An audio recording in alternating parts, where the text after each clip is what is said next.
ನಾಳೆಯಿಂದ ಬರ ಅಧ್ಯಯನ ಮಾಡೋದಕ್ಕೆ ಬಿಜೆಪಿ ತಂಡ ಜಿಲ್ಲಾ ಪ್ರವಾಸವನ್ನ ಕೈಗೊಳ್ಳಲಿದೆ. ರಾಜ್ಯಾದ್ಯಂತ ಬರ ಅಧ್ಯಯನ ಮಾಡೋದಕ್ಕೆ 6 ಪ್ರಮುಖರ ತಂಡವನ್ನ ರಚನೆ ಮಾಡಲಾಗಿದ್ದು ಜುಲೈ 31ರೊಳಗಡೆ ವರದಿ ನೀಡುವಂತೆ ರಾಜ್ಯಾಧ್ಯಕ್ಷ ವಿಜೇಂದ್ರ ಸೂಚನೆಯನ್ನ ಕೊಟ್ಟಿದ್ದಾರೆ.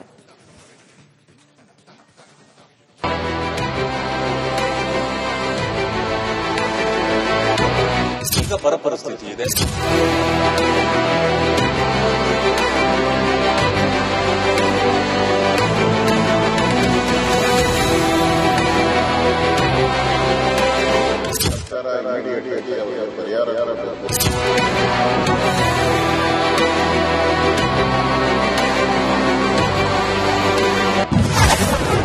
ಕರುನಾಡಲ್ಲಿ ಭೀಕರ ಬರಗಾಲದ ಛಾಯೆ.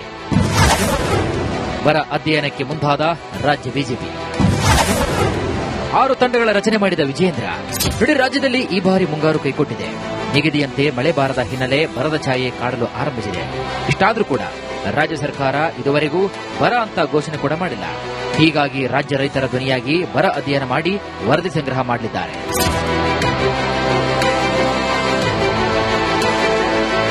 ರಾಜ್ಯ ಬಿಜೆಪಿ ಈಗ ಬರ ಅಧ್ಯಯನಕ್ಕೆ ಮುಂದಾಗಿದೆ. ಒಬ್ಬ ನಾಯಕ ಹಾಗೂ ಸ್ಥಳೀಯ ಬಿಜೆಪಿ ಶಾಸಕರನ್ನೊಳಗೊಂಡ ತಂಡವನ್ನ ರಚನೆ ಮಾಡಲಾಗಿದ್ದು, ತಂಡದ ನಾಯಕರ ನೇತೃತ್ವದಲ್ಲಿ ಮೊದಲ ಹಂತದ ಸಭೆಯನ್ನ ಮಾಡಲಿದ್ದು ಬಳಿಕ ಬರ ಅಧ್ಯಯನಕ್ಕೆ ತೆರಳಲಿದ್ದಾರೆ. ಬರ ಅಧ್ಯಯನ ತಂಡದಲ್ಲಿ ಯಾರೆಲ್ಲ ಇದ್ದಾರೆ ಅಂತ ನೋಡೋದಾದ್ರೆ, ಬಿಜೆಪಿಯಿಂದ ಬರ ಅಧ್ಯಯನ ವಿಜೇಂದ್ರ ನೇತೃತ್ವದ ತಂಡ ತುಮಕೂರು, ಕೋಲಾರ, ಚಿಕ್ಕಬಳ್ಳಾಪುರ, ಬೆಂಗಳೂರು ಗ್ರಾಮಾಂತರ ಬಿವೈ ವಿಜೇಂದ್ರ ಅವರ ನೇತೃತ್ವದಲ್ಲಿ ಬರ ಅಧ್ಯಯನ ನಡೆಯಲಿದೆ. ಆರ್ ಅಶೋಕ್ ನೇತೃತ್ವದ ತಂಡ ವಿಜಯನಗರ, ಬಳ್ಳಾರಿ, ಗದಗ್, ದಾವಣಗೆರೆ, ಚಿತ್ರದುರ್ಗ ವಿಪಕ್ಷ ನಾಯಕ ಆರ್ ಅಶೋಕ್ ನೇತೃತ್ವದಲ್ಲಿ ಬರ ಅಧ್ಯಯನ ನಡೆಯಲಿದೆ. ಛಲವಾದಿ ನಾರಾಯಣ ಸ್ವಾಮಿ ತಂಡ ಚಾಮರಾಜನಗರ, ಮೈಸೂರು, ರಾಮನಗರ, ಮಂಡ್ಯ ಛಲವಾದಿ ನಾರಾಯಣ ಸ್ವಾಮಿ ನೇತೃತ್ವದಲ್ಲಿ ಬರ ಅಧ್ಯಯನ ನಡೆಯಲಿದೆ. ಆರಗ ಜ್ಞಾನೇಂದ್ರ ನೇತೃತ್ವದ ತಂಡ ಮಂಗಳೂರು, ಉಡುಪಿ, ಶಿವಮೊಗ್ಗ, ಚಿಕ್ಕಬಳ್ಳಾಪುರ, ಕೊಡಗು, ಹಾಸನ ಆರಗ ಜ್ಞಾನೇಂದ್ರ ನೇತೃತ್ವದ ತಂಡದಲ್ಲಿ ಬರ ಅಧ್ಯಯನ ನಡೆಯಲಿದೆ. ಸಿಟಿ ರವಿ ನೇತೃತ್ವದ ತಂಡ ಬೀದರ್, ಕಲಬುರಗಿ, ಕೊಪ್ಪಳ, ರಾಯಚೂರು, ಯಾದಗಿರಿ ಎಂಎಲ್ಸಿ ಸಿಟಿ ರವಿ ಅವರ ನೇತೃತ್ವದ ತಂಡದಲ್ಲಿ ಬರ ಅಧ್ಯಯನ ನಡೆಯಲಿದೆ. ಎನ್ ರವಿಕುಮಾರ್ ನೇತೃತ್ವದ ತಂಡ ಬೆಳಗಾವಿ, ವಿಜಯಪುರ, ಬಾಗಲಕೋಟೆ, ಹುಬ್ಬಳ್ಳಿ, ಹಾವೇರಿ ಮತ್ತು ಉತ್ತರ ಕನ್ನಡ ಎನ್ ರವಿಕುಮಾರ್ ಅವರ ನೇತೃತ್ವದ ತಂಡದಲ್ಲಿ ಬರ ಅಧ್ಯಯನ ನಡೆಯಲಿದೆ. ಹೀಗೆ ನಾಯಕರಿಗೆ ಸೂಚಿಸಿರುವಂತಹ ಜಿಲ್ಲೆಗಳಿಗೆ ತೆರಳಿ ಅಧ್ಯಯನವನ್ನು ಮಾಡಿ ಜುಲೈ 31ರ ಒಳಗೆ ವರದಿಯನ್ನು ನೀಡಲಿದ್ದಾರೆ. ಬರದ ವಿಚಾರವಾಗಿ ನಾನು ಸ್ಥಳಕ್ಕೆ ಭೇಟಿ ಮಾಡಿ ರೈತರನ್ನ ಭೇಟಿ ಮಾಡಿ ಅವರ ಸಂಕಷ್ಟಗಳನ್ನ ಕೇಳಿ ಸರ್ಕಾರ ಇಮಿಡಿಯೇಟ್ ಆಗಿ ಅವರಿಗೆ ಪರಿಹಾರ ಕೊಡಬೇಕು. ಮೊದಲು ಬರ ಅಂತ ಘೋಷಣೆ ಮಾಡಿ ಮತ್ತೆ ಬರದ ಕಾರ್ಯಕಲಾಪಗಳೇನಿದೆ ಎಂಎಲ್ಎ ನೇತೃತ್ವದಲ್ಲಿ ಟಾಸ್ಕ್ ಫೋರ್ಸ್ಗಳನ್ನು ಮಾಡಿ ಪ್ರತಿ ವಿಧಾನಸಭಾ ಕ್ಷೇತ್ರಕ್ಕೆ 20 ಕೋಟಿ ರೂಪಾಯಿ ಕುಡಿಯುವ ನೀರಿಗಾಗಿ ಕೊಡಿ. ಎಸ್ಡಿಆರ್ಎಫ್ ಹಣ ಈಗಾಗಲೇ ಕೇಂದ್ರ ಸರ್ಕಾರ ರಾಜ್ಯಕ್ಕೆ ಕೊಟ್ಟಿದೆ. ಎಸ್ಡಿಆರ್ಎಫ್ ಹಣ, ಆ ಎಸ್ಡಿಆರ್ಎಫ್ ಹಣವನ್ನು ಬಿಡುಗಡೆ ಮಾಡಿ.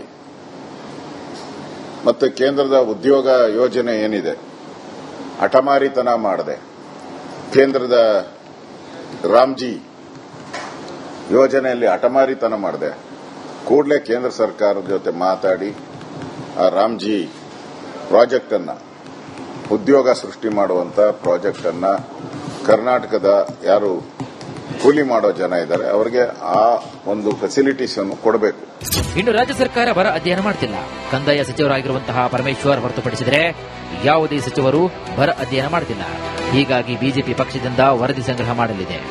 ರಾಜ್ಯದಲ್ಲಿ ಎಷ್ಟು ಬೆಳೆ ಹಾಕಲಾಗಿದೆ, ಎಷ್ಟು ಮಳೆ ಬಂದಿದೆ, ಎಷ್ಟು ಮಳೆ ಕೊರತೆ ಇದೆ, ಹೀಗೆ ಹಲವು ರೀತಿಯಲ್ಲಿ ವರದಿ ಸಂಗ್ರಹ ಮಾಡಿ ಪಕ್ಷದ ಅಧ್ಯಕ್ಷರಿಗೆ ವರದಿಯನ್ನು ಕೊಡುತ್ತೇವೆ. ಅಗತ್ಯ ಬಿದ್ದರೆ ಸರ್ಕಾರಕ್ಕೂ ವರದಿ ನೀಡುವುದಾಗಿ ಮೇಲ್ಮನೆ ವಿಪಕ್ಷ ನಾಯಕ ಛಲವಾದಿ ನಾರಾಯಣಸ್ವಾಮಿ ಸ್ಪಷ್ಟಪಡಿಸಿದ್ದಾರೆ. ರಾಜ್ಯ ಸರ್ಕಾರ ಈ ರಿವ್ಯೂ ಮಾಡಬೇಕಾಗಿತ್ತು.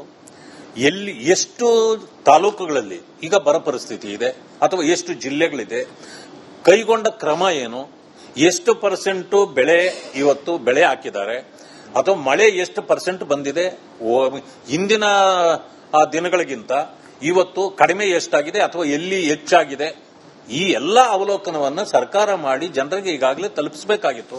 ಆದರೆ ಸರ್ಕಾರ ಕೇವಲ ಅಧಿಕಾರ ಹಂಚಿಕೆಯಲ್ಲಿ ಹಿಂದಿನ ಒಂದೂವರೆ ತಿಂಗಳ ಹಿಂದೆ ಕೇವಲ ಈಗಾಗಲೇ ನನಗನ್ಸೋಂಗೆ 3 ತಿಂಗಳಾಯಿತು ಒಂದೇ ಒಂದು ಕೆಲಸವನ್ನು ಈ ಸರ್ಕಾರ ಮಾಡಿಲ್ಲ. ಇನ್ನು ಈಗಾಗಲೇ ಎಸ್ಐಆರ್ ವಿಚಾರಕ್ಕೆ ಸಂಬಂಧಪಟ್ಟಂತೆ ಕೆಲವು ಜಿಲ್ಲೆಗಳಿಗೆ ಭೇಟಿ ನೀಡಿದಾಗಲೇ ಬಿಜೆಪಿ ನಾಯಕರು ಕೆಲವೆಡೆ ಬರ ಅಧ್ಯಯನವನ್ನು ಮಾಡಿದ್ದು, ಇದೀಗ ನಿಗದಿತ ಜಿಲ್ಲೆಗಳಿಗೆ ತೆರಳಿ ಸ್ಥಳೀಯ ನಾಯಕರೊಂದಿಗೆ ಅಧ್ಯಯನ ಮಾಡಲಿದ್ದಾರೆ.